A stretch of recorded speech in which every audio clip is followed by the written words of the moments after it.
Hi, my name is Jim. I'm 17 years old, and I will tell you a story about my mother and how she nearly died on a sunny spring day because of my father. Oh yes, strange things do happen.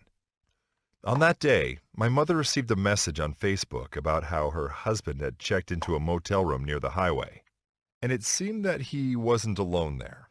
So she left her house and walked through town to get to the motel. It was hard for my mother to walk past our neighbors' houses as they watched her from the windows. Somebody even left their house to take a closer look. And it's no wonder. My mother had literally led an almost hermetically sealed existence, locked away from the world for almost 3 years. For her, each step was almost excruciating, and it didn't help that they were all looking at her with judgment and disgust.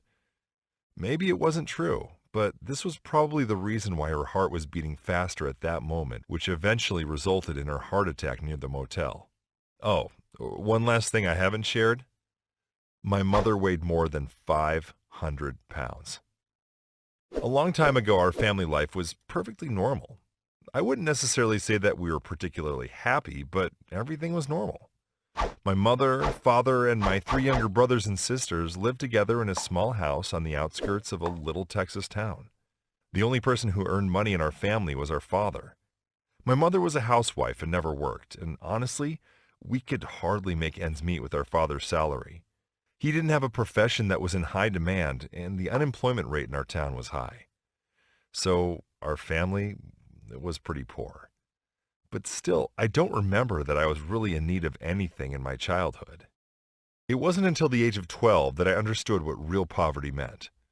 My youngest brother was less than 6 months old when our father dumped our family. I don't remember exactly how it happened. Sometimes our brains just black out some of the awful episodes in our minds. I think that's what happened in this case. All I remember now is that it was late at night when my father packed his things and left in his old car, leaving the garage open. And in the morning, Mother found a note there. It said that he couldn't live with us anymore, that this life was eating him up and he could not stand this endless family routine that didn't bring him any happiness. That was why he was leaving us in order to move to South America, while it was not too late, at least for him. Father didn't leave us any contact information, so we never found out if it was true or not. He didn't even tell us the name of the country he was going to. My mother was broken, and the news had nearly killed her, for two reasons. First, after her husband just up and left, she was all alone, with 4 kids, with no work, with no money, and even without a car. Second, everyone in our town immediately found out about my father's disappearance in detail, including the contents of the note he left. Well, you have to understand, when people know each other for so many years, it's hard to keep this news a secret. News would spread immediately, even when our parents were little. And now that every house has the internet, it's even worse. My mother was ashamed to have been dumped, and she really felt humiliated. Well, from that day on, I suddenly had to grow up. I was the oldest man in the family. Now I had to take responsibility. Of course, I couldn't take on a lot when I was 12 years old. So for some time, our family barely existed on government assistance. But as soon as I could start working officially, I got a job at the nearest car wash, where I've worked until now. Work was not too hard, and the owner of the car wash was nice to me, but I didn't have any free time. I was always busy, at school, at work, or at home, where I had to share all the housework with my sister, cleaning, cooking, and looking after the younger ones. You might ask why I had to share all this with my sister. The thing is that my mom just completely stopped being herself and wasn't able to take care of us. For several years after my father left us, my mom tried to hang in there, but she couldn't fight her depression any longer. She became very sad. She even had problems going out to eat because she thought that everyone in town would look at her, some with pity, some with mockery. Both were unbearable for her. So she spent most of her life on the sofa, watching TV or surfing the internet with our old, barely working laptop. And also, my mother ate very, very much. The cheap junk food that she could afford gave my mother enough courage to survive yet another day. It was very sad. And then she started to rapidly gain weight, up to the point that she had difficulty moving around the house. Honestly, it was disgusting.